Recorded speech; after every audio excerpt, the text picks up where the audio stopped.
Fala, galera, boa noite. Tudo bem com vocês? Quem está do meu lado aqui hoje incrível que pareça, é a Mariana Drummond. Oi, gente, boa noite, tudo bem? E na minha frente aqui, por incrível que pareça, ela está de volta. E na minha frente aqui a Celina Martins. Celina Martins. Olá, boa noite para todos vocês. Primeira vez em um podcast em BH. Sabia, direto, que vem coisa aqui. Boa. Bem-vinda, Celina. Obrigado por você compartilhar um pouquinho da sua história com a gente aí. Eu acho que é muito legal o que você tem vivido e a sua vida, um pouquinho da sua história. Eu acho que pra gente que está aqui, parece tudo muito fácil, né? Então, eu falo muito com a Mari, a vida de Instagram, né? A vida de Instagram é muito bacana. Mas eu queria que você começasse contando aí um pouquinho de você, se você não se incomodar. Quando você tem os seus 18 anos aí. Vamos lá. Bom, eu sou mineira, né? Não sou de BH, sou nascida em Uberlândia, criada em Frutal, Triângulo Mineiro.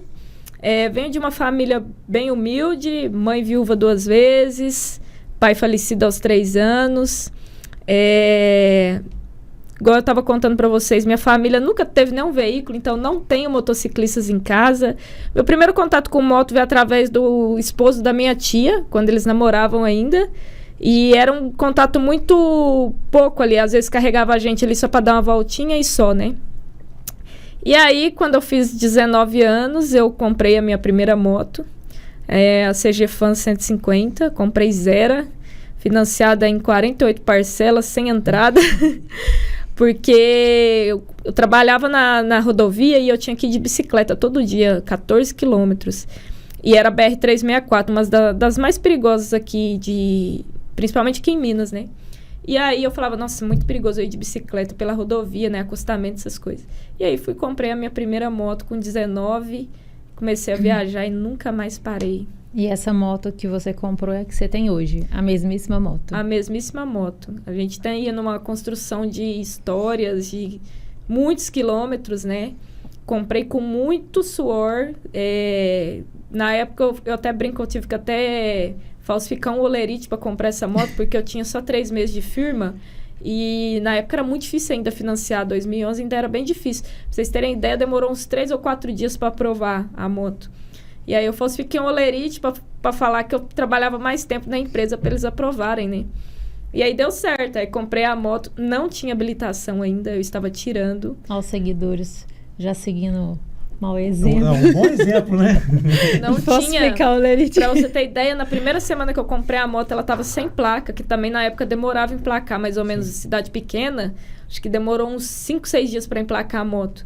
Assim que eu saí do serviço na BR-364, a PRF estava fazendo um batidão lá e eles mandaram eu parar. Eu não tinha habilitação. Eu tremia inteirinha, gente, inteirinha. E aí, só que o policial, ele morava junto com o meu padrasto numa chácara. E aí ele me conheceu e ele sabia que eu não tinha habilitação. Não vou falar o nome dele, ele mora aqui em BH hoje. Não fala não. Hoje ele mora aqui em BH, mas ele trabalhava em Frutal. E aí ele falou assim, não, me dá só seu RG aí. Porque ele sabia que eu tinha comprado com uma luta diária, assim, sabe? Eu não ia ter dinheiro para pagar o pátio, para tirar a moto de lá. Nem conhecia ninguém habilitado para ir buscar a moto para mim, para você ter ideia. E aí ele me parou, mas depois ele me liberou e aí eu fui embora. Mas 15 dias depois eu tirei minha habilitação. O problema foi que eu comprei a moto, eu tinha reprovado na primeira. Porque eu já tinha a moto e aí eu esqueci a viseira levantada. Tinha os vícios, né? E aí, só que na segunda eu passei. Tipo, uns 15 dias depois eu tirei a habilitação. Aí eu fui pra segunda prova e passei. Aí eu fiquei mais tranquila.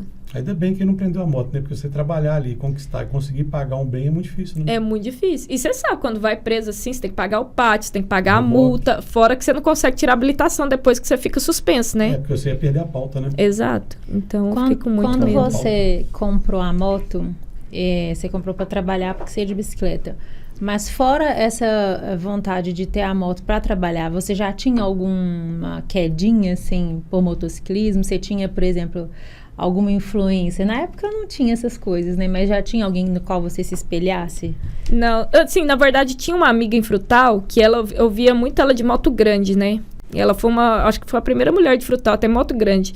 E eu achava muito bonito. Tanto que quando eu comprei a minha, eu pensei, nossa, eu vou comprar, logo em seguida eu quero comprar uma moto grande, porque eu acho muito bonito. Só que eu não conseguia nem segurar a minha direito quando eu comprei, não tinha prática nenhuma. Pesava 38 quilos. Hoje eu tenho 45, eu sou magra, imagina com 38. Sumia. Não, pra mim eu achava a moto extremamente pesada. Hoje eu piloto qualquer moto aí com muito mais peso, mas antigamente eu achava muito pesada. Mas eu olhava essa menina e eu achava muito bonita. Até hoje eu falo pra ela.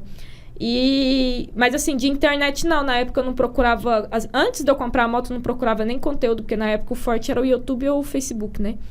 Não procurava conteúdo, nem nada. Foi mais por uma questão de necessidade mesmo. Era a única coisa que eu conseguia pagar. E era a moto mais simples que tinha. Se você for ver, a minha moto até freia tambor. Eu não tinha ainda condições de comprar nenhuma de frear disco porque a parcela era mais cara.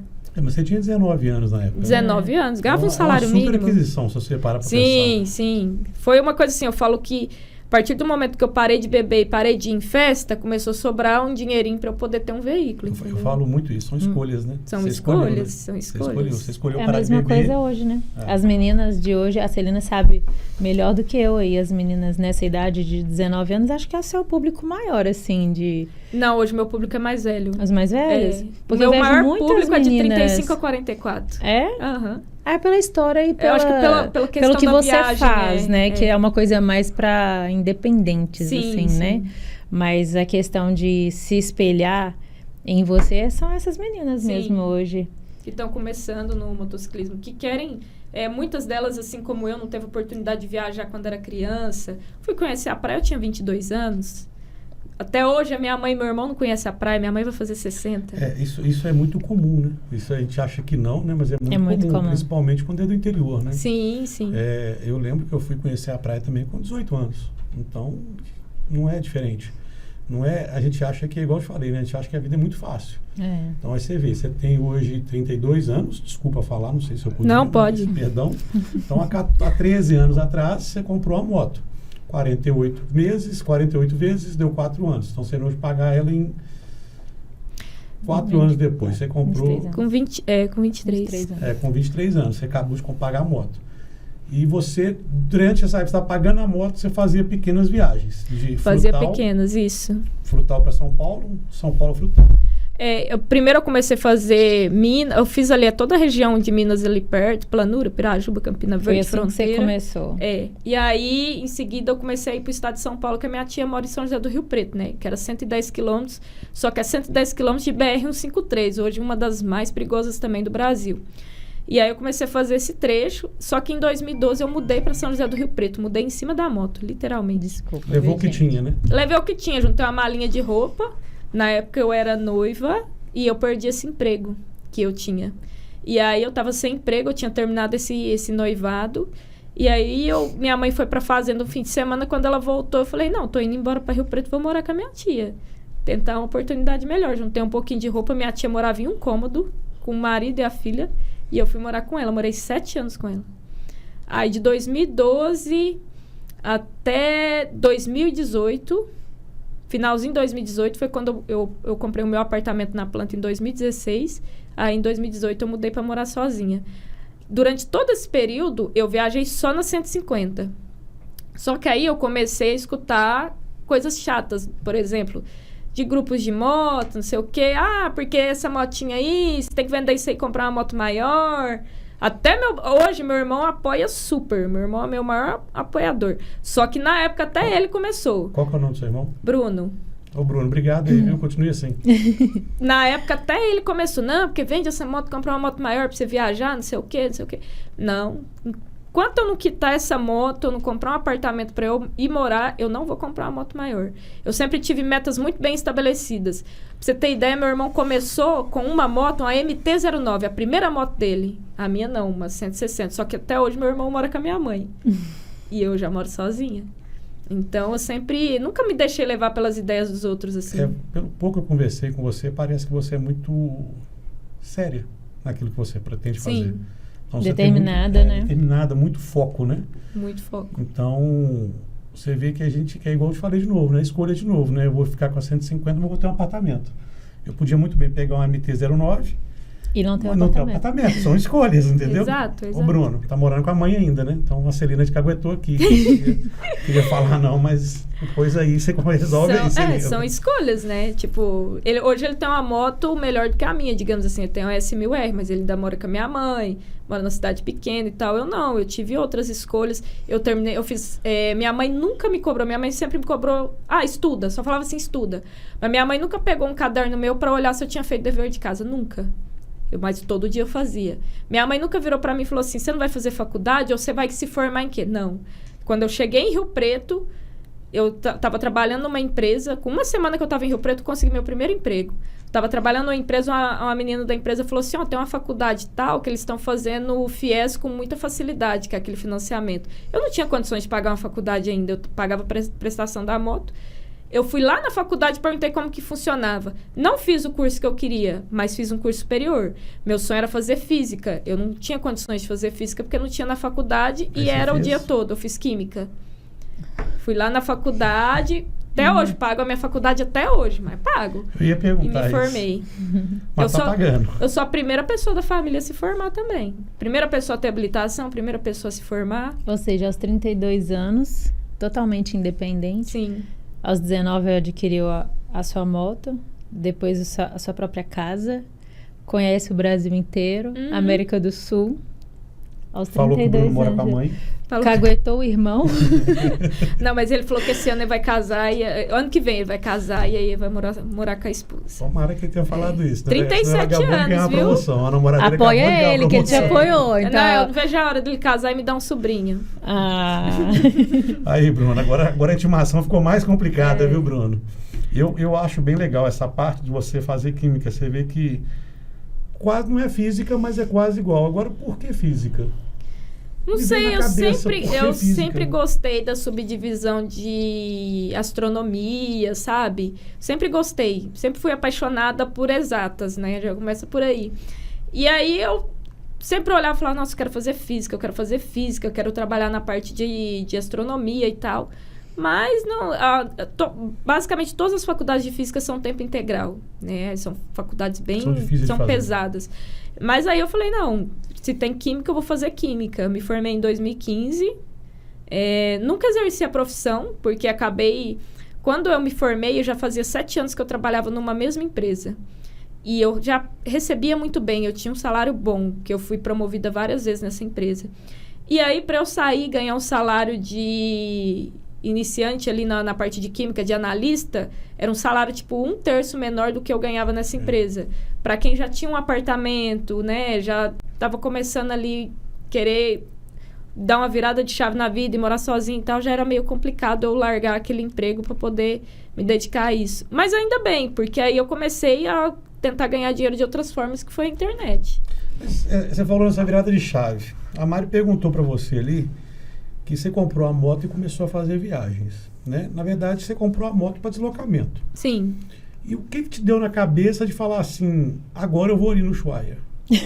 Só para me entender, mas porque 19 anos eu vou comprar uma moto. Aí eu, para deslocar, 14 km para ir e 14 para voltar, são 28. Aí depois eu vou mandar mais 100, depois 200, depois 10 mil. Essa virada de chave, o que aconteceu para você querer ir que estalo foi esse? Assim? Então, eu comecei as primeiras viagenzinhas intermunicipais, depois interestaduais. A minha primeira viagem longa foi em 2018. Longa, assim, de mais de 1.000 quilômetros. Foi Minas Goiás. Minas Goiás, que eu fiquei uma semana viajando. Quando eu fiz essa viagem, eu olhei e falei assim, se eu consigo ir São Paulo, Goiás, Distrito Federal, eu consigo ir para outros estados. Falei, acho que eu vou criar uma expedição pelo Brasil e eu vou fazer conforme for dando. Conforme for tendo férias e tudo mais, porque eu trabalhei CLT até o ano passado, né? Até abril do ano passado. Falei, eu vou fazendo essas viagenzinhas conforme for dando. E aí foi 2018, 2019, eu já Rio de Janeiro, Espírito Santo. Aí eu tinha planejado ir até a Bahia, só que na época eu não podia escolher o mês das minhas férias. E aí eles só me davam férias em janeiro, e janeiro chove pra caramba, né? Peguei 12 dias de chuva, não teve como eu chegar na Bahia, minha bota descolou, minhas roupas encharcou, eu não tinha equipamento direito, tinha uma jaqueta só, não tinha calça de proteção, não tinha bota boa, nada disso. E aí, só que eu já postava na internet. Desde 2011, eu já postava ali no Facebook e tal. Eu andando de moto, as viagenzinhas, os lugarzinhos que eu ia. O pessoal gostava. Aí, essa viagem que eu fiz para Goiás, um pessoal lá de Goiânia fez uma matéria. E aí, saiu e ficou na capa do Google essa matéria. E na época eu quase não usava o Instagram, eu usava mais o Facebook. E eu ganhei muitas pessoas me adicionaram no Facebook como amigo mesmo, porque era uma página, um perfil pessoal. E aí até algumas migraram ali pro Instagram, mas eu postava pouco. E eu postava como diário de viagem. Eu usava um capacete que meu irmão tinha me dado, que ele tinha comprado quando ele comprou a moto dele em 2015. E aí ele me deu esse capacete em 2016, eu usava esse mesmo capacete e eu tinha vergonha de mostrar o rosto. Então eu só tirava foto com o capacete fechado. Viseira, tudo fechado. Eu tinha vergonha de mostrar o rosto. Eu não gravava na frente das pessoas. E eu postava como um diário de viagem mesmo. E aí terminei todo o Sudeste. E aí comecei aí, Sul, Centro-Oeste. Aí 2022 terminei todo o Nordeste.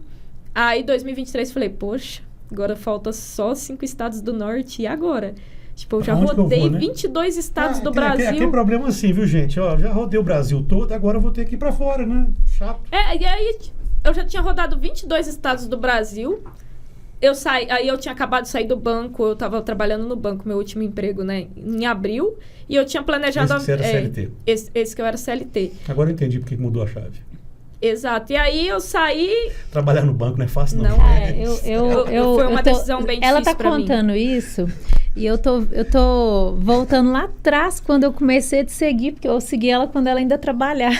No banco ainda. Quando ela reclamava até das amigas inimigas, né? Você lembra disso? Banco não é fácil. E quando você fez os stories contando justamente sobre... a faculdade de Química também, que você nunca exerceu. Gente, eu voltei lá atrás agora. Você vê como é que eu sou fã. A memória tá boa, Não, e aí, o ano passado faltava só os 5 estados. Eu olhei pra mim e falei assim, putz, eu já percorri 22 estados brasileiros, claro, ao longo de muitos anos, né? Mas assim, tirando todas as minhas férias, todos os feriados prolongados que eu tinha pra poder fazer isso. E aí, só que isso eu já postava na internet há muito tempo. Comecei a ficar mais conhecida em 2020 na internet. 2018 teve essa matéria, aí 2019 viagem, não teve matéria nenhuma. 2020 começou a explodir. Nossa, Celina Martins viaja pelo Brasil e tal. Só que eu já, hoje, pra você ter ideia, tem muita gente que comenta lá, fala assim, cara, eu te sigo desde 2012.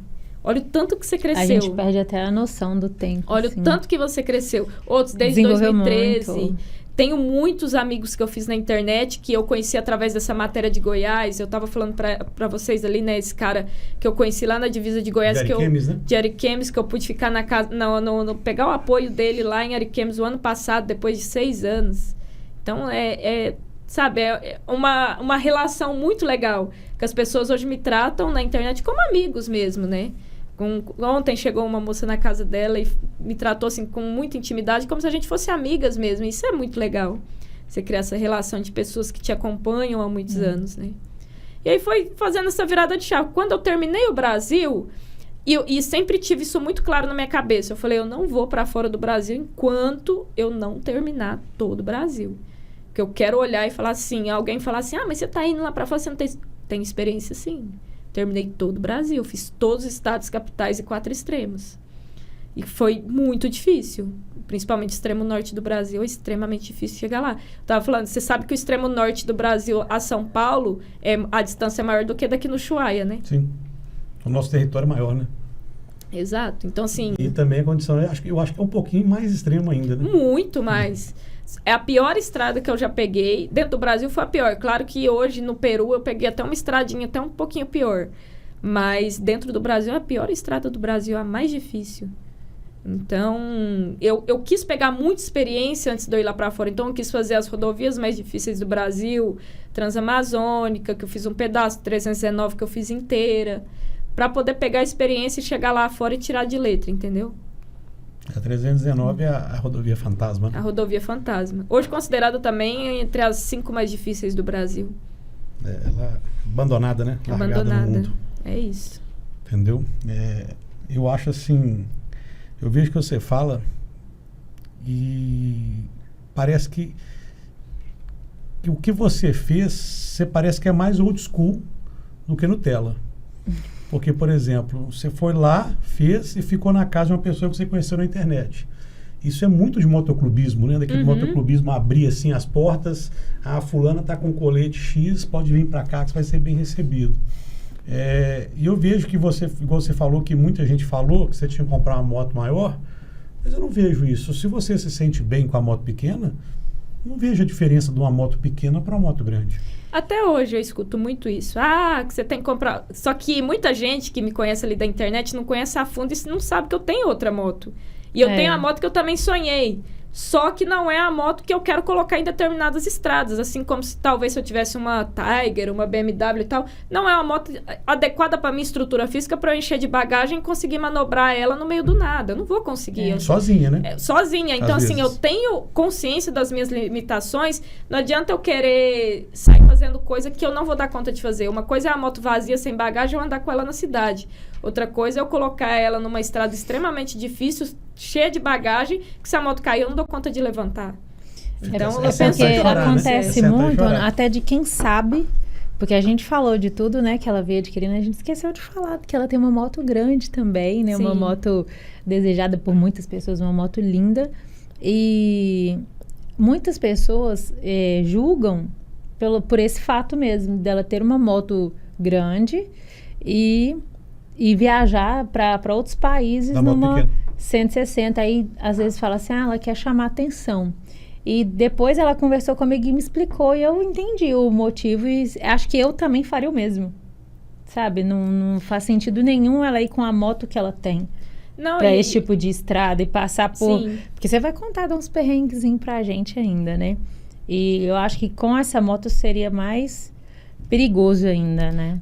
Hoje o fato de eu viajar sozinha, eu custear toda a viagem basicamente ali com o meu trabalho e tudo mais. Hoje eu não tenho apoio de nenhuma concessionária de motos, nenhuma montadora. Então, assim, eu falo que eu não preciso fazer graça pra ninguém. O que já passou da hora, né, gente? E que moto que você tem grande?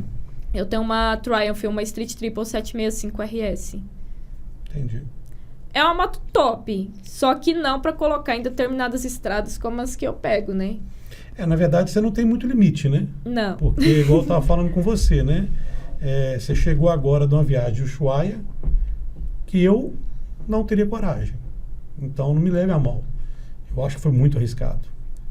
Você pegar o Ushuaia no inverno, eu acho que é igual você falou, né? Ninguém faz. Ninguém faz. Mas tem um motivo de ninguém fazer, né? Então, eu pagaria pau, vou falar aqui mesmo, entendeu? O Ronan, ele é super protetor. Ele é super protetor, então ele não aprova certas coisas, sabe? Mas assim, eu admiro demais. É porque a gente... E tenho vontade de voltar de novo o ano que vem, no inverno de novo, que eu achei o máximo. Eu acho que a adrenalina é muito diferente, cara. Aí eu vou te dar uma dica. Já que você tá com uma amiga que trabalha da cabeça, você procura ela. Porque aí você me desculpa, entendeu? Sabe o que é o pior? Que tem mó galera que tá com vontade de fazer no inverno, que me chamou, que queria fazer no inverno, você acredita? Falei, você tem uma experiência boa, você tá apto a, às vezes, ter que ficar parado 3, 4 dias para esperar um vento, para esperar uma neve, alguma coisa? Porque eu fui com tempo. Eu queria ficar, minha viagem era de 60 dias, eu fiquei 80. De manhã você olhava lá o índice lá e olhava se podia sair ou não? Eu olhava um dia antes. Um dia antes, Aí, por exemplo, no dia seguinte vai ventar vento acima de 70 km por hora. Aí você não saía? Aí eu não saía. Aí eu ficava um dia a mais naquela cidade. Que aí no outro dia, o vento estava a 14 km por hora. Não vale a pena se arriscar, entendeu? Isso é legal, parabéns. Aí sim. Por quê? Quando eu chego dentro da Argentina, a primeira coisa que eles me falam, eu não sei por que as pessoas se arriscam. Porque todo lugar que eu chegava, eles falavam assim... o ano passado morreu um brasileiro aqui, que o vento jogou pro chão e ele bateu a cabeça, viu? De BMW 1200, porque muita gente ficava me criticando. Porque você tá indo com a moto leve, por isso que não pode enfrentar o vento. O cara tava de BMW 1200. Joga no chão do mesmo jeito. Joga no chão, a moto é pesada. Mas a Celina, ela é precavida, sabe? Ela faz essas estripulias e tudo, mas ela é precavida. Ela procura saber, ela lê, ela corre atrás de entender se pode, até mesmo porque ela tem amor à própria vida, né? Não, e hoje então, eu acho que tem todo um estudo por trás de toda viagem que ela faz. Não só isso, eu acho que o básico hoje também para você entrar dentro de um país é você saber como que é o clima, como que é as pessoas, o que você precisa para entrar. Tem muita gente que vai para Bolívia e não sabe que a Bolívia não abastece para estrangeiro.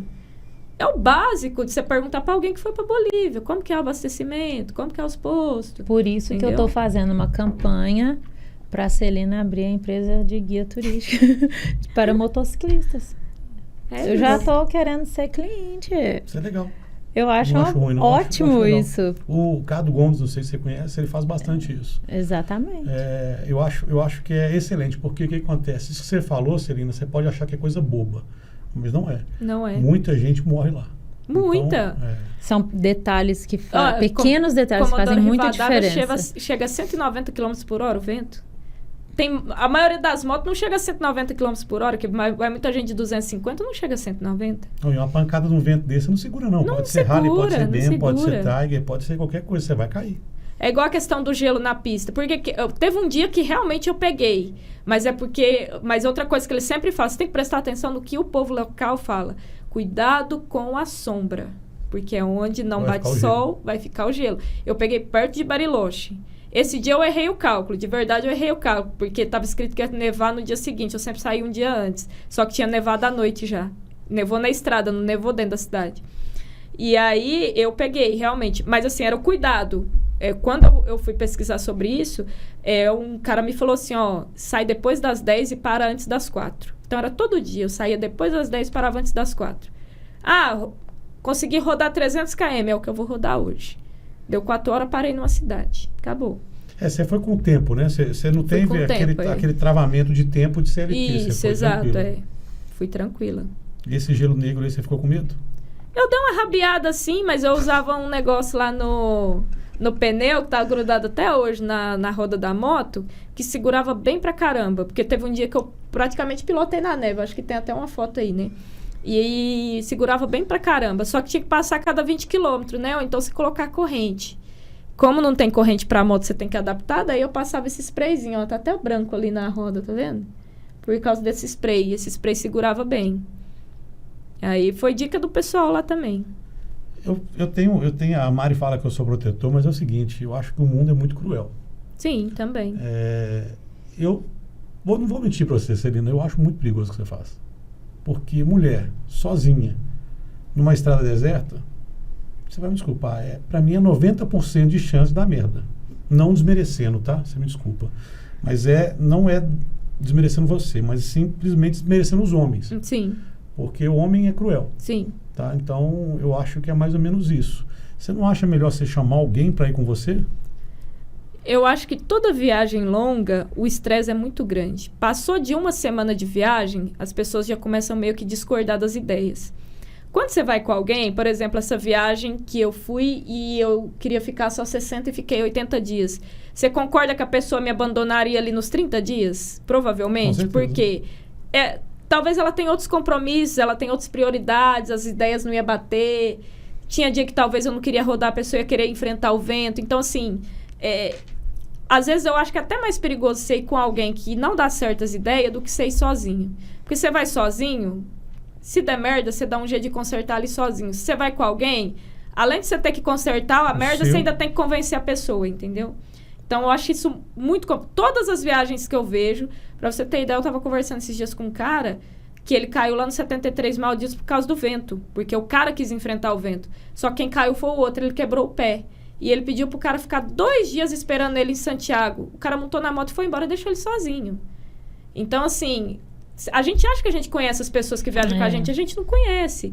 Na hora que acontece uma coisa ruim, às vezes a pessoa abandona a gente, isso é a mesma coisa que você tá sozinho, e você ainda passou aquele estresse.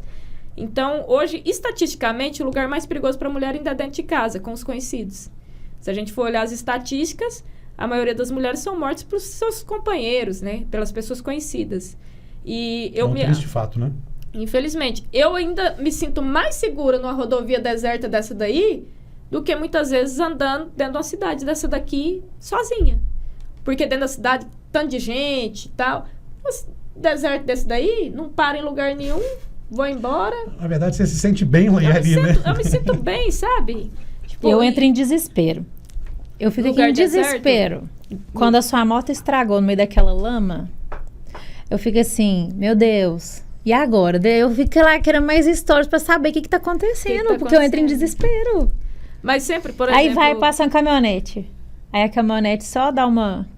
e vai embora, né?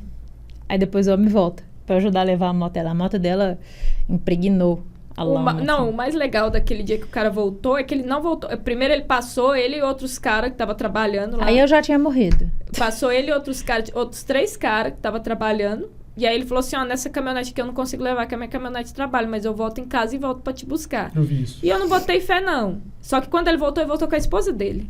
Isso que é mais legal. Talvez até pra te acalmar. Sim. Pra te tranquilizar. Ele voltou com a esposa dele. Foi um cara tão prestativo e tão... Ele já pensou... Ele me ajudou a arrumar um lugar pra eu ficar, porque era um povoado que não tinha hotel nem nada. Daí tinha uma mulher que alugava casa de diária, assim, de tipo, como se fosse um Airbnb, né? E aí ele me ajudou a pegar um lugar pra ficar e tal. No dia seguinte nevou pra caramba. Mas o cara foi muito gente boa mesmo. Igual no Peru também. Muito gente boa o pessoal lá. Então, eu falo que a gente sempre encontra... Tem uma porcentagem de gente ruim? Tem, mas tem muito mais gente boa que gente ruim no mundo. Graças Eu a também Deus, né? penso Graças a assim, Deus. tem mais Graças a gente Deus. boa do que gente ruim. A gente tem que tomar os cuidados ali de evitar de entrar no carro dos outros, de entrar na casa dos outros e tal. Hoje o maior cuidado que eu tenho é se alguém virar pra mim e falar assim, ó, por exemplo, meu pneu estraga no meio da estrada de noite, igual aconteceu lá em Fortaleza. Uhum. O cara vira pra mim e fala assim, ó, vamos ali que ali na minha fazenda eu arrumo. Não entro, não vou, fico aqui e espero o meu guincho do seguro. Entendeu? Tipo, se não tem guincho, pega o meu spot, se não tem sinal de celular, falo pro meu irmão, olha aí o número de um guincho e liga pra mim e fala qual lugar que eu tô, que ele tem as coordenadas de onde eu tô, né? Explica um pouquinho o que é o spot aí, até pro pessoal saber. O spot é um rastreador via satélite. Aí você paga um plano de assinatura e aí lá tem várias funções. Então você manda mensagem avisando qualquer coisa junto com as coordenadas geográficas. Então ele tem a localização exata de onde você tá. E em caso de vida ou morte, você pode acionar o SOS, que vem um helicóptero te pegar. Por exemplo, eu tive uma hipotermia, eu tava escalando uma montanha e caí, me machuquei. É só você apertar o botão, ele envia as coordenadas para uma central nos Estados Unidos e essa central entra em contato com o local pedindo resgate. É questão de minutos, assim, é muito rápido. E aí eles vão e resgatam a pessoa. Melhor coisa que eu adquiri, assim, sabe? Já usei pra caramba. Um viajante é essencial, ainda mais que tá né? viajando sozinho, né? Porque você consegue mandar SMS de onde você estiver. Sim. E tem o mais que andar importante com spot em spray de pimenta. E você tem eu tenho um spray de pimenta, eu tenho aparelho de choque. Faca. Eu acho interessante, faca, mas eu sou o tudo. tipo de pessoa que eu acho que eu não conseguiria nem usar essas coisas. Por quê? Eu choro.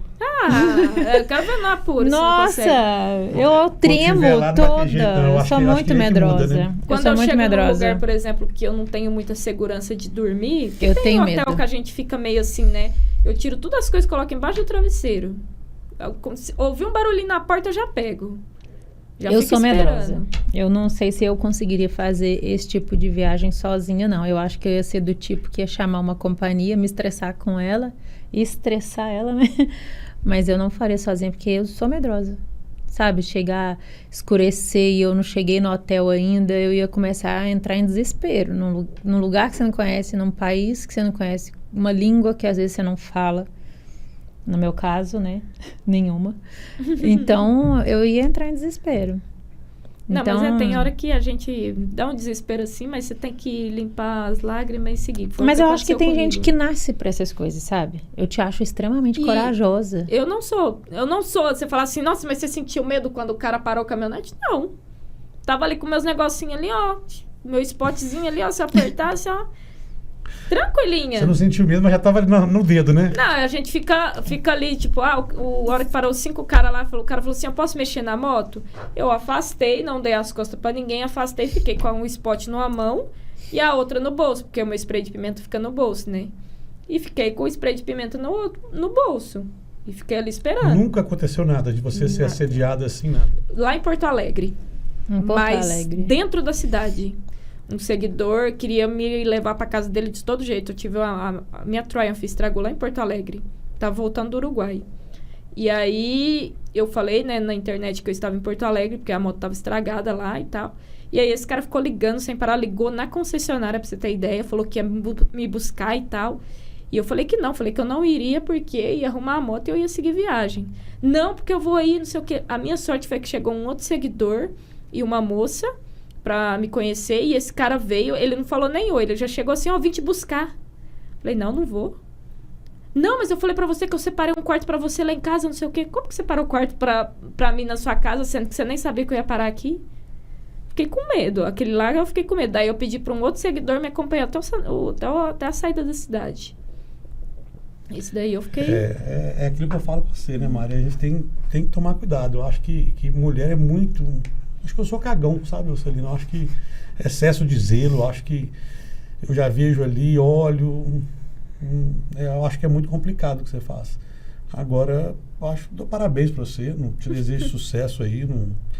Acho que se você quer a moto, igual você falou aí, quero andar de novo, quer ir de novo ano que vem pro inverno, no inverno lá, vai. Só toma cuidado, vai pelo sol, né? Não vai pela sombra. Não vai pela sombra. Entendeu?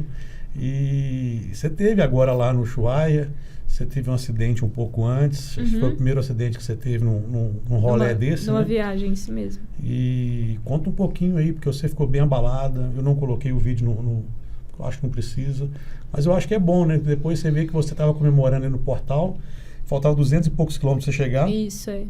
E você caiu. Então, é um tombinho a bobo pra chegar do outro lado, né? É. Na verdade, eu acho que você fica mais abalado porque você tá... Se fosse talvez no Brasil, talvez eu nem tivesse chorado, nada. Porque na hora eu não senti nada. Tanto que na hora eu gravei o vídeo, não sei se vocês viram, não chorei nem nada. Mas depois, alguns quilômetros depois, eu comecei a sentir dor no corpo. Eu falei, se eu quebrei alguma coisa, que é o que acontece com a maioria de quem vai, enfrenta os ventos e cai lá no vento, né? Se eu quebrei alguma coisa, a minha viagem acabou aqui. E aí me deu esse desespero de como que eu vou fazer para voltar para trás, se acontecer alguma coisa e tal. E aí, nesse momento, eu parei no meio da estrada e me deu uma crise de choro. Eu parei ali e falei, não tô legal, tô sentindo muita dor desse lado aqui do corpo. Do ombro. Tanto que eu acho que quando eu voltei pro Brasil, que eu atravessei a fronteira ali, tudo que eu tinha recolhido de dor voltou, que eu estava sentindo uma dor muito grande no meu braço, estava cheio de... Tipo aqueles calombo que dá no corpo da gente de estresse, sabe? E aí, eu fui fazer uma rotatória, eu estava saindo de Rio Gallegos, fazer a rotatória e acabei escorregando em óleo. Na verdade, eu não tinha nem acordado direito e eu não entendi por que eu tinha caído. Daí, a hora que eu virei a rotatória, assim, e caí lá no chão. Nossa, o que aconteceu aqui? Daí, o pessoal que tava passando na rodovia parou, né? Foi ver o que era. Eu não conseguia nem levantar de tanto óleo que tinha, que rotatória E Rio Gallegos é uma cidade petroleira, né? Comodoro Rivadavia e Rio Gallegos. E aí, o pessoal me ajudou a levantar e tal. O cara, quebrou alguma coisa, machucou alguma coisa? Não, tinha quebrado umas coisinhas na moto, mas coisa boba. E aí, segui, né? Fui embora lá, fui rodar. Daí, deu uns 40 quilômetros que eu tinha rodado. Aquela dor começou frio, né? Tava muito frio, tava acho que 2 graus naquele dia. E aí começou aquela dor, aí me deu um desespero. Eu falei, pronto, agora se eu quebrei alguma coisa, eu tô perdida, né? Aí consegui, aquele dia eu ia fazer fronteira. Eu fui fazer fronteira com o Chile e da saída na Argentina, depois entrar na Argentina e de novo chegar em Rio Grande. Mas consegui chegar em Rio Grande, aí quando eu cheguei eu me acalmei. Daí eu fui olhar meu braço, ver se tinha alguma marca, alguma coisa. Naquele dia não apareceu marca nenhuma, aí no dia seguinte que foi aparecer, né? Uns roxos assim. E eu bati também a minha virilha ficou toda cheia de veia estourada aqui, verde, toda roxa. Mas eu consegui chegar. Me deu um desespero ali na hora, que eu acho que era medo mesmo de ter quebrado alguma coisa e não consegui concluir, sabe? Na verdade, não é nem só o medo, é a tensão também, que já vem recolhendo ali tensão, preocupação, aí cai, tá cansada e já sente dor e tá frio, juntou tudo e, puf, explodiu. Exato, é isso mesmo. Mas isso foi bom você ter colocado pra fora, né? Sim. Você externar isso tudo que tava acontecendo. E também ver que não é tão fácil, né? Porque é igual eu vejo um episódio que nós passamos lá um monte de roupas, né? No lixão lá, né? E você vê que acho que é só você que mostrou aquilo, né? Eu acho que não tem nenhum conteúdo que mostra isso. Não, o norte da Argentina ali, as roupas, né? que eles jogam lá. Na verdade, até passou novas, isso, né? acho que no ano 2000, mais ou menos, que já é coisa de muitos anos, no programa do Gugu. Minha mãe, quando eu mostrei pra ela, ela falou assim, eu vi isso no programa do Gugu há muitos anos atrás. Agora, quantos anos faz que o Gugu morreu? Imagina o programa dele.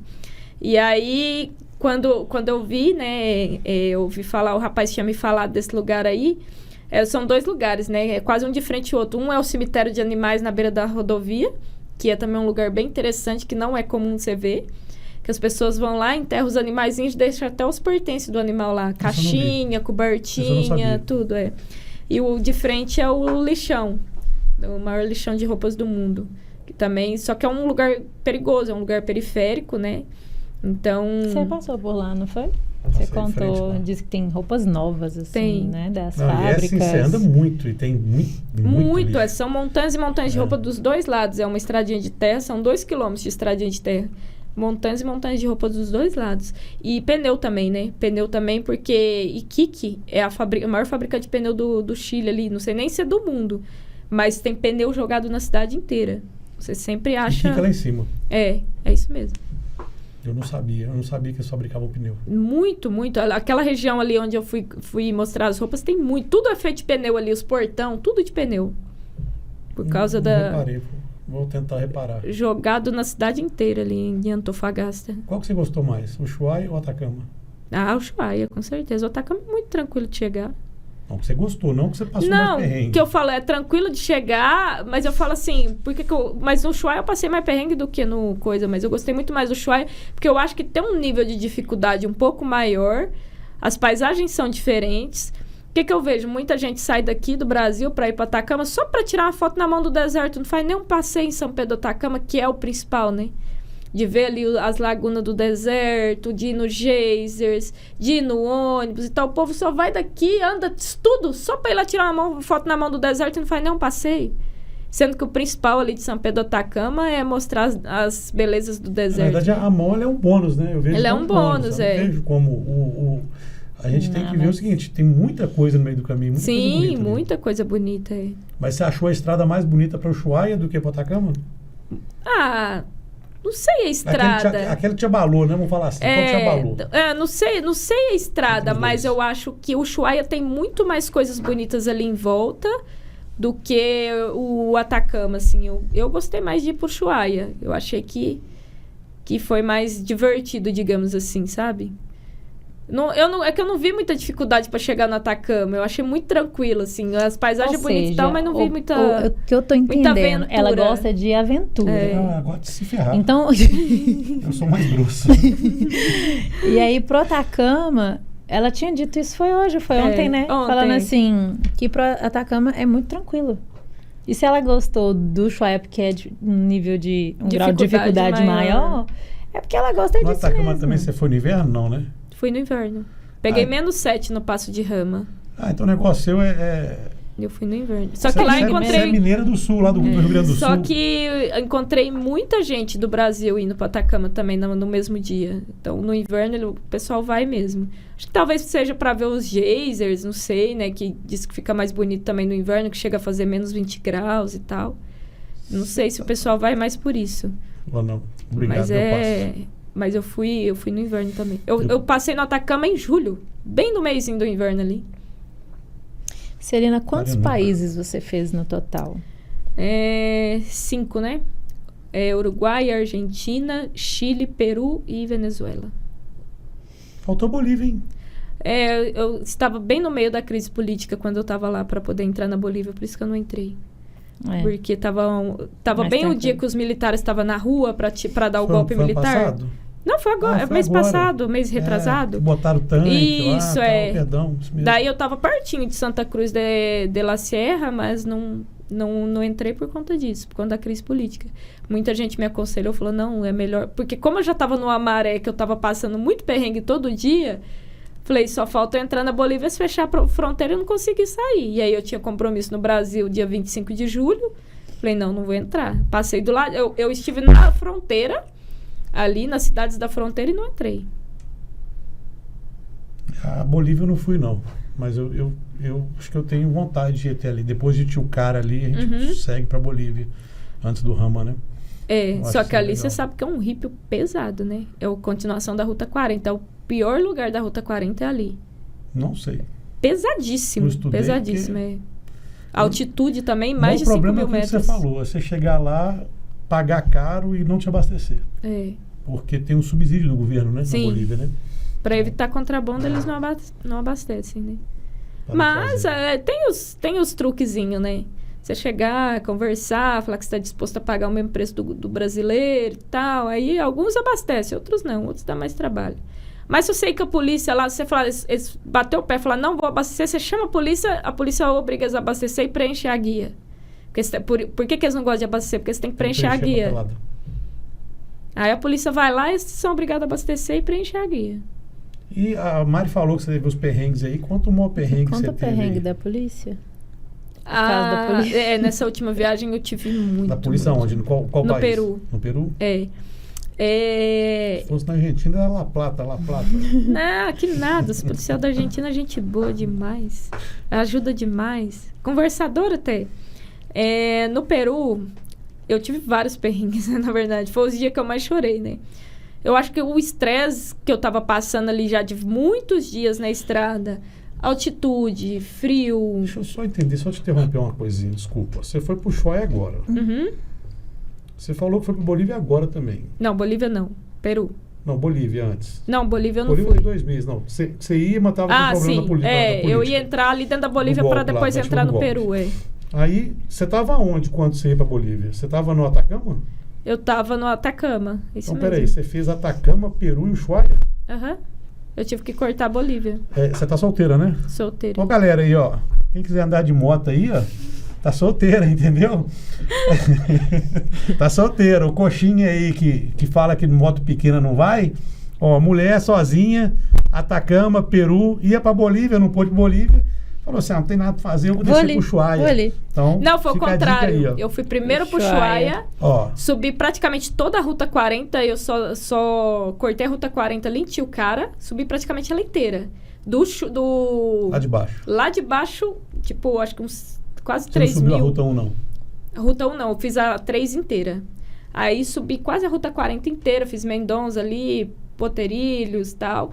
Depois subi, Lindo fui aquele até lago, né? Tilcara, aí atravessei o Passo de Rama pro Chile, porque eu não podia entrar na Bolívia. Uhum. Aí subi inteirinho e fui até aquela praia lá dos explosivos, que é divisa com o Peru, que também muita gente passa e não sabe. Você sabe, né, que a praia é cheia de explosivo. Eu vi, mas eu não cheguei lá, porque se não me engano é lá em cima. Lá em cima, Eu desci em Calama. De Calama eu peguei a sei. esquerda, você subiu mais. eu subi mais. Eu peguei Calama à esquerda. Você subiu pra Iquique, se eu não me engano. Isso, pra Iquique, isso mesmo. Aí fui subindo. Saí lá no Peru, aí quero ir pra Machu Picchu. E aí, um detalhe, quando eu perguntei pras pessoas, né, é que muita gente não tinha feito a rota como eu ia fazer, que era saindo ali de baixo pra ir pra Machu Picchu. A maioria da galera vai pro Acre e vai Pra direto cortar a lá pra serra. Cusco. Uhum. Eu não tava indo ali por baixo. Só que tinha um amigo meu que tinha feito. Só que ele esqueceu de me falar que eu tinha que fazer um desvio por Juliaca para não pegar a estrada de Rípio. E aí você chega dentro do Peru, ninguém tem noção de distância. Você pergunta para as pessoas e só fala tempo. Quantos quilômetros que é essa estrada? Ah, não, em 40 minutos você faz. 40 minutos de quê? A quantos quilômetros por hora? 40 minutos de 4x4? Porque era isso. Porque você só via caminhonete passando lá. E todo mundo você perguntava, não, 40, 50 minutos você faz. Ah, vambora, né? E aí, isso eu fui pra tentar chegar em Cusco, né? Pra poder ir pra Machu Picchu. No que eu tentei chegar em Cusco, e entra numa estrada entre outra, e é hippie, não sei o quê, e é costela de vaca, e buraqueira, e só subindo a altitude. Teve um lugar lá que era 4.900 metros de altitude. E aquele Já cortando Já bate os Andes, aquele né? Já é cortando os cansaço. já. cortando os Andes É cortando ali. os Andes. Aí, minha moto começou, né? Falhar. Dá problema. Não era nem falhar, pneu. Meu primeiro problema foi pneu. Porque as pedras do Peru é cortante. Eu já sabia. Mas eu não achei que ia cortar tanto meu pneu. Ele fez 4 cortes no pneu, as pedras. Quando o pneu sem câmara, ele é ótimo quando ele tem um pequeno furo. Só que quando ele tem um grande furo, ele descola da roda. Sim, isso solta. Aí só com câmara de ar pra poder resolver. E aí meu pneu detalonou numa dessas estradas. Eu já tava muito cansada, já era 5 horas da tarde. Eu não tinha câmara de ar comigo. Eu tinha só um kit reparo que não ia funcionar porque o pneu descolou da roda. E aí eu tava a 10 quilômetros de um povoado. Muito cansada, porque eu tinha passado o dia inteiro naquela estrada de Rípio. Muito cansada. quase 5.000 metros de altitude, frio, muito frio. Aí me deu desespero, aí eu comecei a chorar. Esse foi o meu primeiro perrengue. Só que aí, meu irmão, eu mandei mensagem pro meu irmão falou assim, ó, você tá a 8,9 quilômetros do povoado de Condorama. E lá, aqui no Google Maps consta que tem uma borracharia e tem um hotel. Você vai ter que tentar chegar até lá. 8 quilômetros. 8 quilômetros praticamente empurrando a moto, no rípio. A moto tava pesando 250 quilos nessa hora, por quê? Por causa do pneu. E por causa também da bagagem E por toda causa lá atrás. da bagagem. E o pneu murcho, ele torna Pesa. a moto muito pesada. E tava totalmente Nossa. murcho. E daí eu fui, devagarzinho. Aí até passou um pessoal, perguntou e tal. O cara falou, tem bombinha aqui. Eu falei, mas não vai adiantar, porque ele tá descolado da roda. Eu tenho calibrador aqui também, mas não vai funcionar. Porque ele descolou, não pode colocar ar que for aqui que o ar não vai ficar. E aí... consegui chegar, limpei minhas lágrimas, consegui chegar lá nesse distrito de Condorama. Quando eu cheguei lá, o cara falou assim, só que é o seguinte, o borracheiro aqui, ele só trabalha de terça-feira. Ele mora em outra cidade, ele vem aqui uma vez por semana só. Para consertar Aí os você pneus da descabelou. cidade. Deve ser. Só que isso era na segunda. Só que ele falou assim, só que tem terça que ele não vem. Falei, você não tem telefone dele? Não tem. Ninguém lá tem telefone de ninguém, é impressionante. Falei... seja o que Deus quiser, vamos esperar amanhã. No Peru. No país Peru. É. Funcionar a fumaça, assim. E só tinha um hotel nesse lugar. Um hotel com um barzinho do lado, que tinha janta e tal. E os caminhões passavam na rodovia. Eu falei, se o cara não vier, eu vou pedir carona na beira da rodovia. Porque no Peru, no Chile, na Argentina, a galera para muito. Não tem muito essa questão de assalto à beira de estrada, sabe? É engraçado, você reparou que o caminhoneiro também respeita mais Respeita lá, né? bastante. Respeita bastante a gente lá. Que é menor. Eles tentam ficar protegendo a gente. Não anda respeitando, não. Nós voltando pelo Libertadores, um caminhoneiro brasileiro fechou a gente. E o argentino protegendo a gente, é engraçado. E aí cheguei nesse distrito e tal, e chorei bastante aquele dia, que eu tava muito exausta mesmo, que eu já tinha tido outros perrengues na Argentina mesmo, né, e tal. E aí cheguei lá e fiquei esperando. Aí no dia seguinte, a hora que eu levantei, que eu fui lá ver, o cara tava com a borracharia aberta. Aí fui lá, falei pra ele. Aí o que aconteceu? Ele falou assim, eu vou pôr uma câmera de ar aqui pra você tentar chegar, pelo menos eu esqueci, acho que era Arequipa, é o nome da cidade. Pra você tentar chegar em Arequipa. Só que eu não sei se vai durar até Arequipa, não. Fui e arrumei, só que tinha mais 5 km de rípio para poder sair de lá e chegar em Arequipa. Só que nesse rípio, que foi embora a minha embreagem. Meu disco de embreagem foi embora.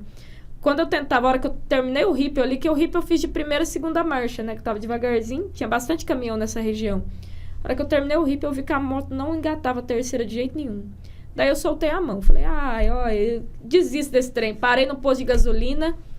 Eu andei tipo uns 20 quilômetros, parei no posto de gasolina. A hora que eu tava abastecendo, tava escrito assim, guincho, tinha um nome da cidadezinha próxima lá, que era 50 quilômetros. Guincho, ligue, não sei o quê. Falei, me dá esse telefone aí que eu vou ligar pra esse homem agora. Liguei pro homem. Aí ele falou assim, uns 30 minutos eu chego aí. Me falou, preço caro. Nesse dia, esse primeiro guincho, ele me cobrou R$600, 50 quilômetros. Aí ele falou assim, eu te trago até aqui na cidade e daí nós vamos procurar. Só que assim, pensa num homem, na bondade de um homem. Ele chegou na cidade, ele foi em todas as lojas de moto que tinha nessa cidade. Ele, como ele sabia que eu não falava espanhol fluente, ele mesmo ia lá e perguntava em todas as lojas se tinha o disco de embreagem para minha moto. E não tinha nessa cidade, nós fomos em 6 lojas, não tinha. Aí ele falou assim, olha, não tem. O que você quer fazer? Eu falei assim, você vai ter que me levar para Cusco. Quanto você cobra? Ele falou assim, no caminhão aqui fica caro, mas na caminhonete eu consigo fazer para você, acho que 300 soles. Soles dá aí mais ou menos 1,50 do Brasil. R$450, 420. Não, 1,50 não. Não foi 300 soles, foi 600 soles que ele me cobrou. 300 foi o primeiro. 900. Por aí. Aí ele falou assim, eu te faço esse valor pra gente ir pra Cusco. Que era 250 quilômetros, Cusco. Porque também tem que ir e voltar, né? Tem que ir e voltar, é isso que eu pensei. Mas ele mesmo me ajudou, foi lá, me levou no hotel e tal, embarcou a moto já na caminhonete. Ele levou uma multa porque a moto estava para fora da caminhonete, o baú da moto. Chegou lá em Cusco, ele me levou em 3 oficinas atrás da peça da moto. Me levou no hotel. Comprou refrigerante para mim, comprava coisa para eu comer. Pensa num homem bondoso. Aí... cheguei em Cusco, consegui arrumar a moto, beleza. Só que aí, minha cabeça tava tão cheia que eu não falei assim, moço, troca o pneu pra mim, não. Nem olhei a câmara de ar, nem nada. Não passou na minha cabeça. Fiquei lá um tempão, lembrei do disco de câmera de ar que embreagem. você trocou lá atrás no tiozinho da terça-feira. Exato. Aí eu nem lembrava do pneu. E eu tava ali, Cusco, dá mais ou menos 600 quilômetros da divisa com o Brasil. Fui pra Machu Picchu, voltei. Eu peguei a van, né, pra fazer o passeio e tal. Voltei, saí de Cusco. Falei, não, hoje eu chego na fronteira com o Brasil. Saí cedinho de Cusco, nem pra pegar trânsito. Quando eu andei, tipo, uns 250 quilômetros, mais ou menos, estourou de uma vez. Câmara de ar. Aí você lembrou. Aí eu lembrei. Ótimo. Eu estava no meio da eu tinha acabado de passar a Cordilheira dos Andes. Ainda bem que não foi no meio da Cordilheira, que era pior, né? Eu estava no meio da Transoceânica, que é aquela rodovia que corta as 3 Américas. A América do Sul, Norte e Central. É Central. É. Ela corta... Só que hoje ela é considerada a rodovia mais perigosa do mundo. É aquela que não passa, né? Que a gente não pode passar. Tem uma que a gente não pode passar, tem hora lá. Não sei. Essa daí eu sei que pode passar, só que ela é muito perigosa porque ela é rota de tráfico. É isso mesmo. Então ela é muito, muito perigosa. E aí estragou bem nessa rodovia. No que estragou, tipo, 5 minutos que eu tava ali, eu sentei pra eu raciocinar o que eu ia fazer. Fui pegar o spot e tal. Me veio a polícia numa moto. 2 policial. Um com caixa de banana e outro pilotando a moto com os capacetes de coquinho. Uai, o que aconteceu? O que você tá parado aí? No espanhol, né? Não é uai, não. Aí eu expliquei que o pneu tinha detalonado, que a câmara de ar tinha estourado, que eu já tinha tentado. Aí eu tentei usar um reparador, mas não funcionou e tal. Aí eu falei assim, eu tenho um kit de reparo aqui, mas eu vou tentar usar esse kit de reparo. Ele, não, mas você não pode ficar parado aqui não, porque essa rodovia é muito perigosa. Ele falou, vou fazer o seguinte, aqui também você consertar esse pneu que é muito perigoso. Você quer uma banana? Comi uma banana, eu tava com fome, né? Comi umas 2 bananas, falei, quero. Então come a banana, você não vai ficar com fome aqui, não. E nós vai procurar uma ajuda pra você ter um cara a 15 quilômetros aqui que tem uma oficina de moto no povoado. Que se chama de Por que da banana? Você tava com cara de fome, será? Acho que eu tava meio amarela, tava com cara de fome. Aí comi as bananinhas lá, montaram naquela moto e foi. Isso passou uns 5 motociclistas brasileiro, parou, perguntou se precisava de ajuda. Falei, o cara disse que foi atrás de ajuda aí, não tem muito o que eu fazer, não. Aí ele deixou você e foi lá buscar o cara. Deixou eu e foi lá. Não coloquei muita fé, não. Aí veio os caras da concessionária da rodovia. Só que a concessionária da rodovia, ela não dá socorro pra moto, porque moto não paga pedágio no Peru. Uhum. Só que aí eles falaram assim, é muito perigoso você ficar aqui. Nós vamos te levar lá, pelo menos, do lado do pedágio. Nós não podemos dar socorro, mas nós vamos te levar porque é perigoso você ficar aqui. Aí eles me deram, era 5 quilômetros. Eles me deram a carona até lá perto do pedágio. A hora que eu tô chegando no pedágio, lá vem o policial com o homem pra buscar minha moto. Que era uma moto com a carretinha atrás. Aí ele falou assim, a sua moto vai com ele, você monta aqui e você vai comigo, com a polícia. Aí deixou o outro cara com a banana lá. Aí deixou o cara com a banana lá e me buscou. E está chovendo. Além de tudo, começou a chover. Eu acho que eu vi esse vídeo. E aí eu falei pra ele... Fazendo selfie na garupa do polícia. Eu falei pra ele, moço, eu vou falar um negócio pra você, eu sou influencer no Brasil, e se eu contar isso, ninguém vai acreditar, eu posso filmar? E ele era bonzinho demais da conta. Ele falou, pode filmar, e ele fez até pose e tal. Eu falei, não. Passei de coquinho amarelo. Aí escrito polícia, aí tinha sirene atrás, a giroflex atrás e tal. Eu falo que foi o dia mais engraçado da minha vida, né? Que se eu não tivesse filmado, ninguém ia acreditar. Ele me levou pra esse povoado. Chegou lá, arrumamos a moto, colocamos outra câmara de ar. O cara não tinha pneu pra poder substituir. Aí eu ia ter que chegar no Brasil pra substituir. E aí colocou outra câmara de ar. Ele falou, eu acho que dá pra você chegar na fronteira. Se você conseguir chegar na fronteira, melhor. Se não conseguir, paciência, né? Vai ter que pegar outra carona lá. Só que essa rota muito brasileiro faz até de caminhonete. E passou várias caminhonetes com placa do Brasil e ninguém parava, você acredita? Eu lá parado e tudo, ninguém parava. E o pessoal que é do Peru para, mas quem é do Brasil não para pra brasileiro. Como que pode, né?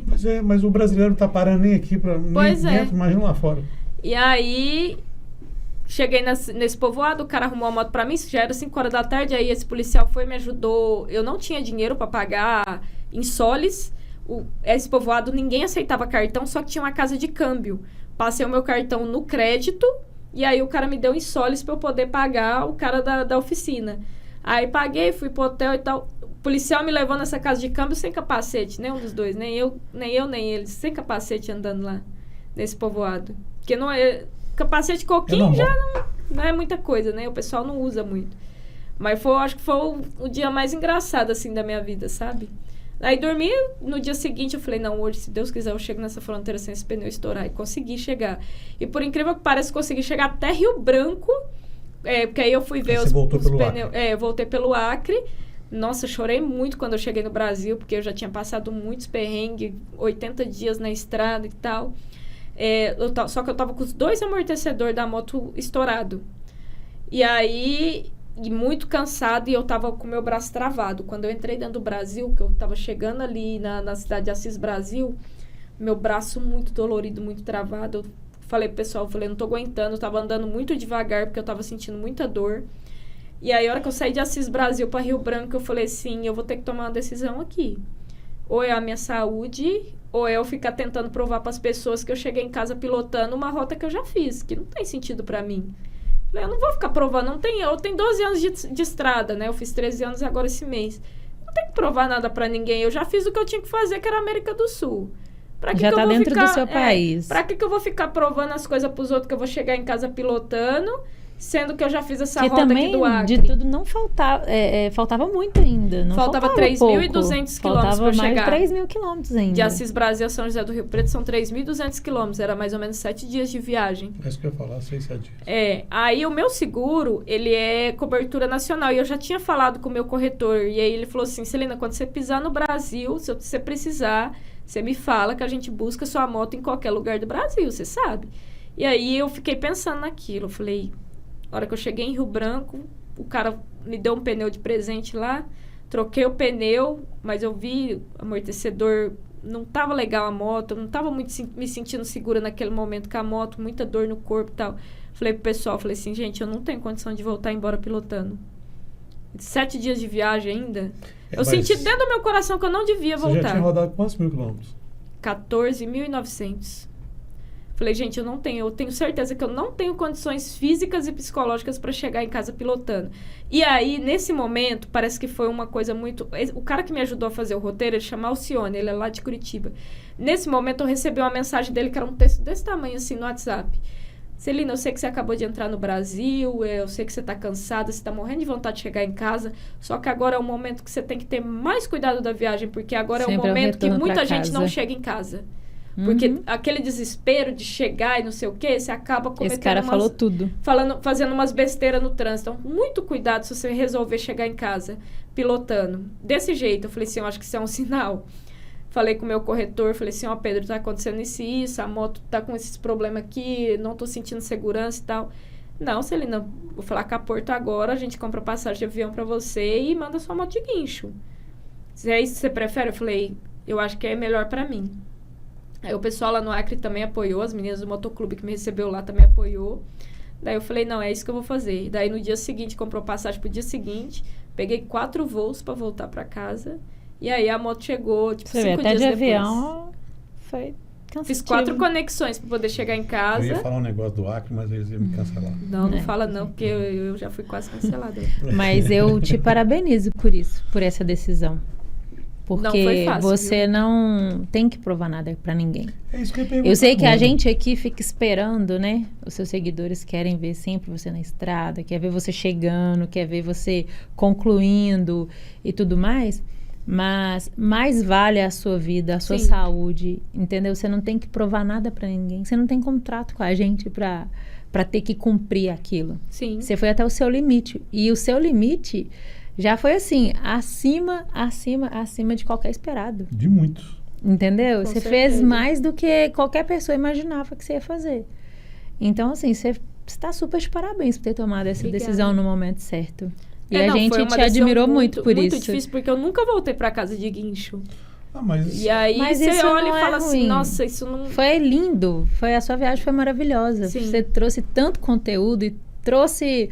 lugares que a gente não foi, a gente não conhece, a gente passou a conhecer através da sua viagem. Sim, com certeza. Entendeu? Então, foi perfeito. Acho que você fez o certo mesmo. Parabéns. Eu acho que é triste, né? A gente começar e querer terminar, mas eu fico vendo você falando toda hora que tem que provar. Não, muita gente... Hoje eu olho e falo assim, eu não tenho que provar nada pra ninguém. De verdade, eu não tenho essa necessidade de provar nada pra ninguém. Só que muita gente olha e quer que você faça as coisas pra provar que você é forte, pra você provar que... Hoje em dia tem muito negócio do raiz e do Nutella, né? Não porque você tem... Porque quem dorme em hotel é Nutella. Porque quem faz isso é Nutella. Gente, eu não tô nem aí se eu durmo... Eu não vou ficar arriscando minha vida acampando em posto de gasolina com frentista que eu não conheço, com gente que eu não conheço, e arriscar ser assaltada. E morta. Se eu tiver que dormir num hotel que seja R$300 a diária e é o único que tem, eu vou dormir. Eu economizei pra isso, entendeu? Eu não vejo isso. Se estão falando isso aí desse jeito errado, eu acho que é o seguinte, o Nutella e o raiz é aquilo que a gente fala. A gente pode ter uma viagem confortável. Agora, por exemplo, você está lá, tem um hotel de R$700. No Atacama, você viu um hotel de R$2.000, R$3.000 a diária. Tem um hotel de R$300 que vai te atender tão bem quanto. Tem hostel. Agora, o que eu não acho certo, é que eu falei até com minha esposa hoje, é viajar, por exemplo, com mulher e eu ficar num lugar que é perigoso para a sua saúde. Exato. Entendeu? Igual você falou, você está dormindo com o ouvido lá na porta. Então, tem lugares perigosos. Então, isso aí eu não vejo ser Nutella ou ser raiz. Eu acho que eu já recebi comentário assim. Uma vez eu fiquei num hotel em Angra dos Reis. Não era um hotel, era um Airbnb. E tinha, tipo, uma jacuzzi lá. Só que era um lugar que a diária era R$170. Só que o Angra dos Reis é uma cidade cara, né? Porque Sim. é muito bem frequentada ali. Só que o mais barato era 150. Eu falei, de 150 para 170 e de frente o mar, eu vou ficar nesse de 170 para eu ter uns conteúdos diferentes e poder produzir e tirar foto no lugar. O cara comentou assim, só Nutelinha mesmo para ficar dormindo em hotel de 300 conto. A gente que é raiz dorme em posto de gasolina. E vai na padaria comprar pão com a moto. Diz que é, né? E você já dormiu em posto de gasolina, né? Eu também já dormi em posto de gasolina. Se precisar, não tem outro jeito, não. Mas ela já dormiu. Eu já dormi por necessidade, né? Mas não para ficar provando pros outros, não. Hoje eu sempre fiz porque eu gosto. É igual essa questão de, eu tenho que viajar numa moto que é Big Trail para ficar provando as coisas. Não vejo necessidade, entendeu? Não vejo assim, não. É igual a época que meu irmão ficou lá falando pra mim, você tem que trocar de moto, não sei o quê. O Bruno, né? Que mora com a mãe. Ele sabe por que ele falava isso? Porque os caras do motogrupo dele falavam isso pra ele e ele reproduzia isso pra mim. Porque ele não pensava daquela forma. Mas os cara tinham preconceito com quem tinha moto financiada dentro do grupo.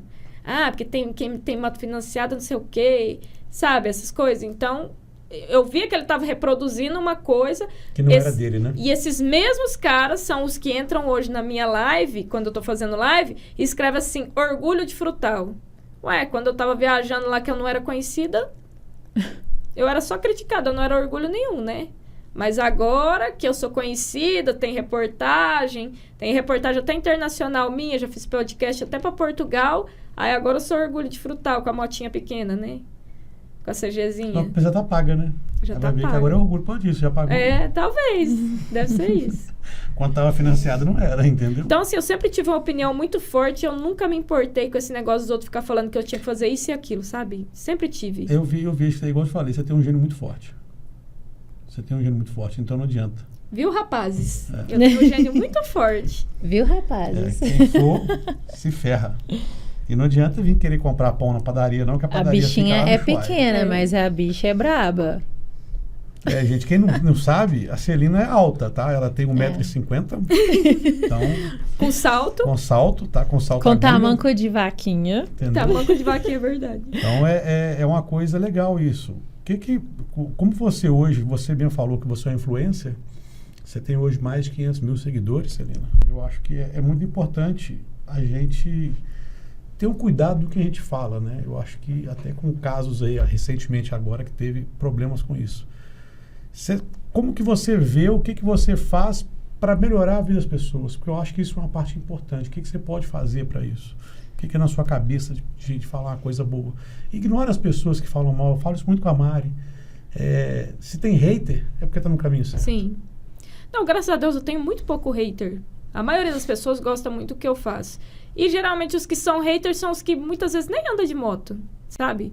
Aquela galera que, é melhor ficar em casa do que ficar se arriscando na rua e tal.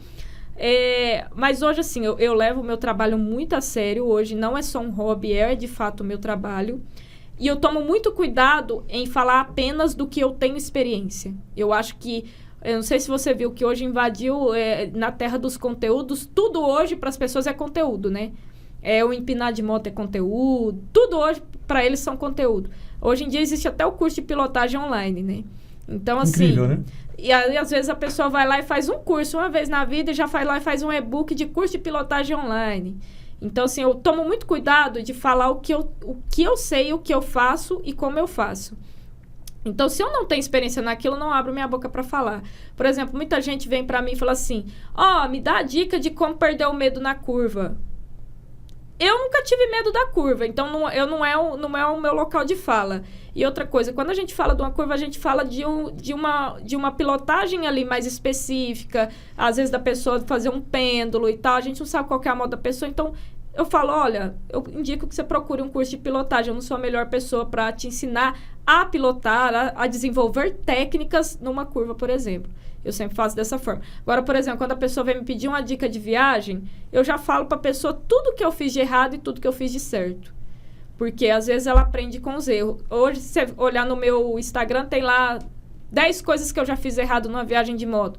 Viajei sem luva, viajei com capacete aberto, não tinha equipamento, Eu vi sua mão toda queimada lá. Exato. Então, assim, hoje eu não falo só dos acertos, eu também falo dos erros, que é para as pessoas não repetirem, né?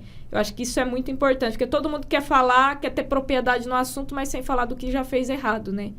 Então, e hoje eu não me vejo como influencer, eu me vejo como criadora de conteúdo. Então, hoje eu trago a dica de equipamento, eu trago a dica de lugar, eu trago o roteiro pronto com os cuidados que você tem que tomar quando você vai trazer aquele roteiro. Eu não só influencio as pessoas a comprar um produto, e não só influencio as pessoas a andar de moto, mas eu crio um conteúdo para que a pessoa se sinta dentro dele, né? Hoje trazendo tudo que aconteceu no meu dia a dia, talvez, muitas vezes, tudo que eu gastei, para a pessoa já ter uma ideia de tudo que vai acontecer com ela. E eu não maqueio nada, tá? Então, assim, até falei para vocês, hoje eu não tenho contrato com nenhuma montadora, então eu não sou obrigada a dizer que a moto do fulano ou do ciclano deu tudo certo numa viagem, que hoje, muitas vezes, me desculpa falar aqui, mas todo mundo que eu vejo viajando com motos patrocinadas de montadora, eu nunca vi a pessoa falar um problema que a moto deu. E quantas motos não dá problema em viagem? É normal, né? É normal. Né? Até uma peça de reposição, a pessoa não fala. É que, na verdade, o feedback é dado somente para... Exato. Então, assim, né? hoje eu tenho essa liberdade e eu acho muito bom isso. Das pessoas saberem todos os problemas que eu tive numa viagem e saber que aquilo pode acontecer com elas, que são coisas que podem desgastar numa viagem. Então, às vezes, você vai... que as pessoas querem saber. Exato. Então, hoje até eu não maqueio escolha, nada. Né? Eu consigo falar tudo o que aconteceu numa viagem sem ter que mentir, sem ter que inventar história. Eu não sumo dia nenhum de viagem, tipo assim, hoje a minha vida é criar conteúdo, hoje o meu trabalho é criar conteúdo. Ah, gente, eu tive um problema pessoal, eu vou ter que ficar fora daqui uma semana. Eu tô no meio de uma viagem, esse é o meu trabalho, que tipo de problema pessoal? Acho que as pessoas também, você não precisa expor todo o problema, mas falar o que está acontecendo, tô doente, não sei o quê. Tem gente que só some e não dá satisfação nenhuma. A pessoa posta tudo que está acontecendo na viagem. Aí, o dia que tem um perrengue, a pessoa só some e não posta mais nada. Às vezes é uma moto que estragou, mas... É a vida Instagram, né? Então, assim, eu não faço isso. E não fico postando tudo atrasado, sabe? Não posto em tempo real, na mesma hora que acontece, com horas de atraso. Mas eu gosto de postar o meu dia e a pessoa saber tudo o que aconteceu naquele dia como se fosse realmente um diário. Então, ela saber, ela tá acompanhando ali. Se eu paro na cidade dela... Outra coisa que a maioria, 99% dos influencers e youtubers de viagem não fazem.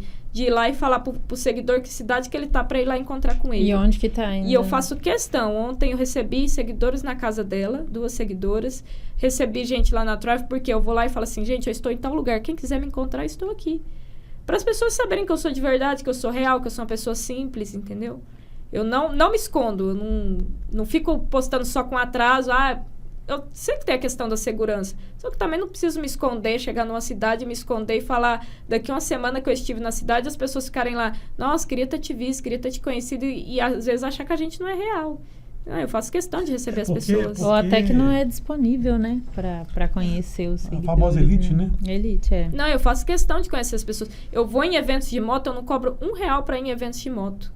Às vezes, quando é muito longe, eu peço para ver pelo menos a hospedagem para mim, porque às vezes é uma cidade turística, alguma coisa. Só isso, mas não cobro nem gasolina. Por quê? Porque no evento de moto é onde está meu público. As pessoas querem me conhecer, querem escutar histórias, querem pegar um adesivo e tal. Se eu não me manter nesses lugares, qual o sentido de eu ter seguidores no Instagram, né? Só para ter uma vida online ali. Para mim, eu não vejo sentido. Então, eu gosto de estar perto das pessoas e de conhecer as pessoas. Se você tem ideia da quantidade de presente que eu ganho nas minhas viagens, porque às vezes eu volto carregada da quantidade de presente que eu ganho das pessoas que vão me encontrando. Eu achei bonitinho ontem uma seguidora que foi lá em casa, ela novinha, né? É Giovana, até mandar um beijinho pra ela, né? Ah, sim. Giovana, ela tem 22 anos. Ela fez um bate e volta em Tiradentes. Então, ela tava super cansada, sabe? E ela mora em Brumadinho. Ela foi lá na minha casa pra poder... Ela chegou a bater num carro ontem, Bateu na ida lá pra casa, ela bateu no carro. Ela chegou assim, meio aérea, né? Porque tinha batido o carro, porque tava cansada também. E conheceu a Celina, ela ficou super feliz. A gente falou, não, senta, conversa um pouquinho. Ela já queria, tipo, ela conheceu e já queria ir embora, né? É a primeira se viagem sentindo sozinha assim, dela. Primeira viagem sozinha. Só que ela não seguiu a dica, né? Ela tá viajando de noite, né? Eu falo pra não viajar de noite, que é muito perigoso. Mas ela faz a primeira viagem direto. sozinha. Eu ia perguntar até isso mesmo, porque você já imaginou quantas pessoas você já criou conteúdo, né? Vamos falar assim, né? E gerou que aquela pessoa fizesse aquilo ali? Muitas. Você já chegou nesse ponto de falar assim? Não tenho nem dimensão, pra te falar a verdade. Na verdade, a maioria das pessoas que eu encontro na estrada ela já vem e fala assim, você que me inspirou a fazer minha primeira viagem, principalmente as pessoas de moto pequena. Nossa, era meu sonho conhecer tal lugar. Você acredita que eu fui lá na minha moto depois que eu vi seus vídeos? Porque eu achava que eu não podia nem pegar a rodovia com a minha moto. Eu não consigo entender isso. Eu acho que é um preconceito sobre isso. Eu acho que é um preconceito gigante. Não, é só moto grande que pode ir. Mas eu posso falar uma coisa? Eu escuto muito até quem tem uma moto grande quer uma melhor para fazer esse tipo de viagem.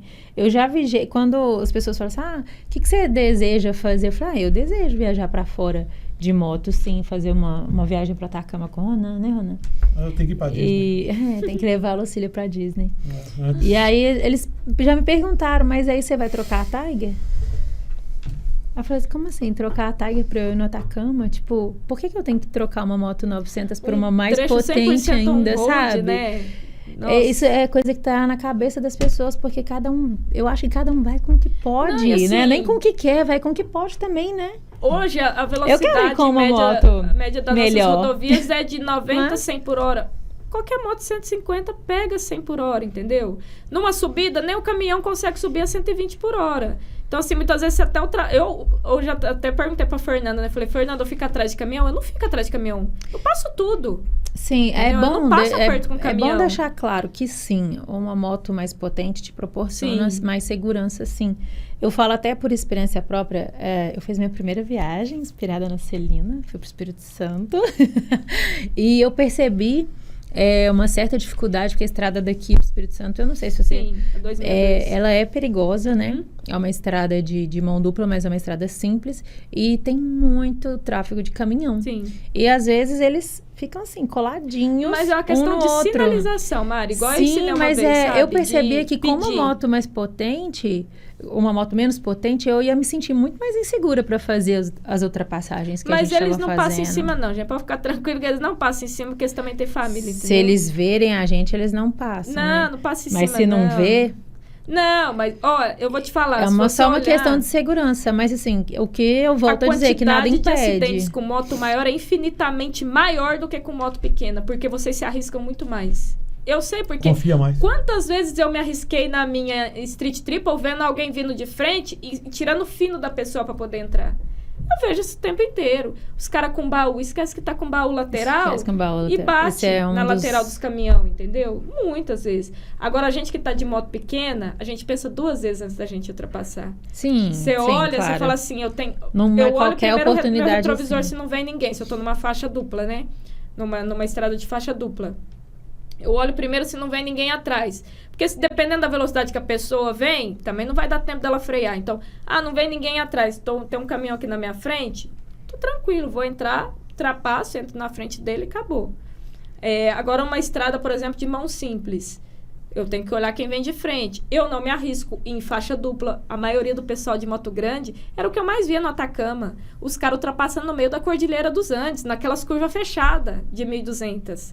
Entendeu? Se vem alguém de frente, ele vai pegar na hora. Os caras com os baús desse tamanho. Eu não me arriscava. Então era muito mais fácil ele sofrer um acidente do que eu.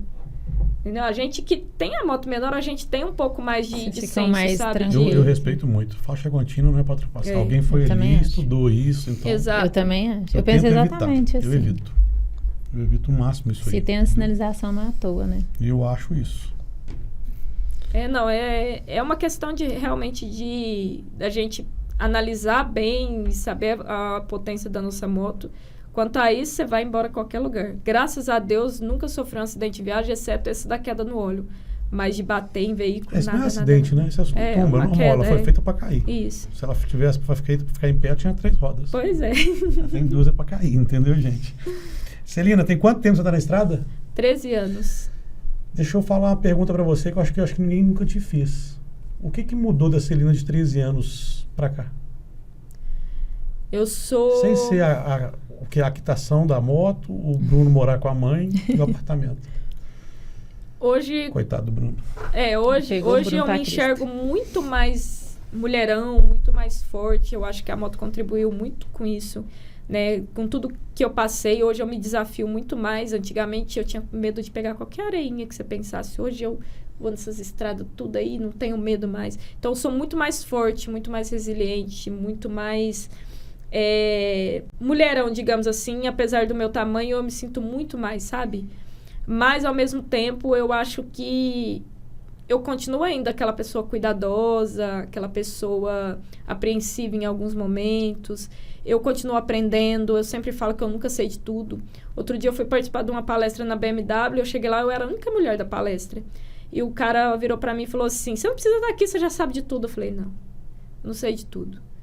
Eu ainda tenho muito a aprender. E saí de lá com muita coisa para aprender. Então, hoje, no passado, eu era só uma menina inexperiente que estava tentando conhecer os lugares e tal. Hoje, eu sou uma mulher experiente, com muito a aprender ainda, mas muito mais forte, muito mais consciente das coisas que eu faço. Apesar de eu me arriscar mais em estradas, eu sou muito mais consciente dos riscos que eu corro, né? Eu sou muito mais preparada.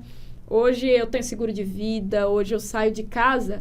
Meu irmão tem uma lista de tudo que ele tem que fazer se acontecer alguma coisa. No passado eu não pensava nisso, né? Eu só saía, eu não tinha equipamento de segurança. Isso aí chama idade, né? Quando a pessoa deixa assim, autoriza pra outra fazer, chama idade. Eu tenho isso também. Será? Então Será? E aí hoje assim, eu sou... É mais experiente. Eu tenho uma cabeça não muito só mais aberta de tudo que pode me acontecer. Eu tenho uma mente mais... tranquila também, mais responsável. Então, eu sei... Se amanhã eu vier a faltar todas as responsabilidades que eu tenho, sabe? Então, eu penso muito nisso. Antigamente, eu viajava à noite, eu não achava que era normal. Eu não tinha referência, né? De pessoas, assim.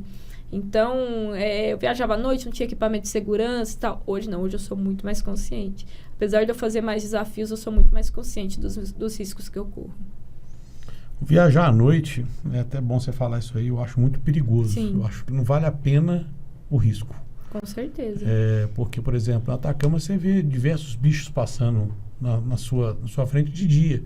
À noite você não veria isso, né? E fica, eu acho que é muito complicado, eu acho que não vale a pena. Então, isso é importante você sempre falar lá, se puder, gosto mesmo, reforça isso, não vale a pena. Não vale. Entendeu? Você também fez a Transamazônica lá, acho que você fugiu de uma onça, eu acho. Teve uma onça, teve um caso desse tipo, não teve? Não fugi de onça lá, não. Eu quase vi onça lá na Transpantaneira. Tá vendo? Ela tava meia hora antes em cima de uma ponte, mas eu não cheguei a ver. Mas disse que ela já é domesticada, já acostumou. Já. Sim, vai lá. Diz que ela já pode passar até a mão, gatinho. Você passou a mão? Passei nada. Vamos volta lá. Você não quer voltar? Vai lá, Mari. Passei nada. Eu não vou de jeito nenhum. Mari, mais alguma coisa para falar com a nossa querida Celina? Nossa, um monte de coisa. Pena que o tempo acabou. Pois é. Mas o que eu tenho para falar, assim, pessoal mesmo, sabe? Mari e Celina, né? Que eu converso com a... Aqui? Já desacostumei.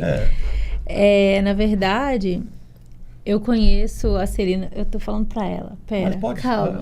Porque eu... Ah, tá.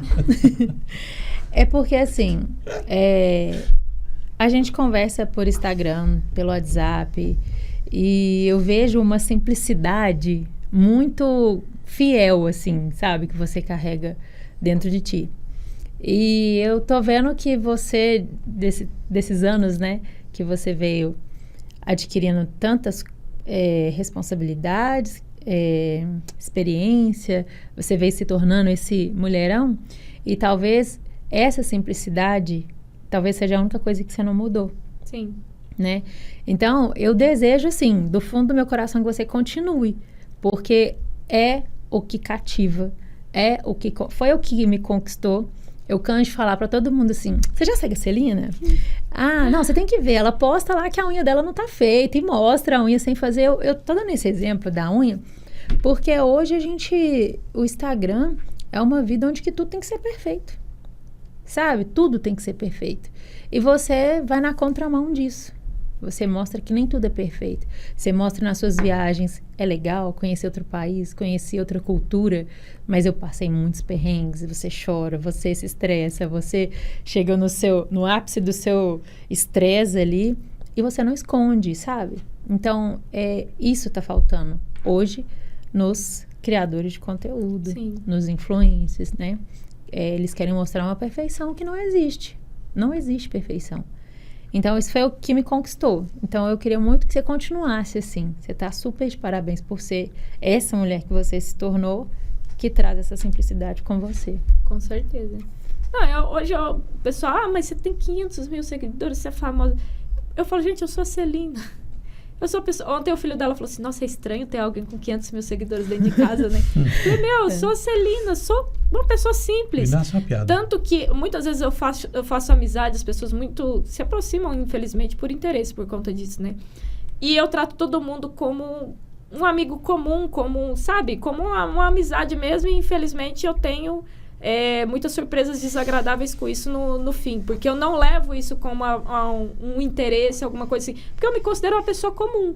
Eu saio na rua, eu faço compras, eu viajo, eu paro em posto, eu vou em shopping. Eu sou uma pessoa comum, pra mim eu sou uma pessoa comum, né? Mas muita gente me vê como uma pessoa, famosa, influencer, não sei o quê.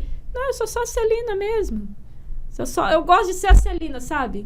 Tanto que as minhas viagens hoje, ela é com a mesma moto que eu tenho, né, há muitos anos.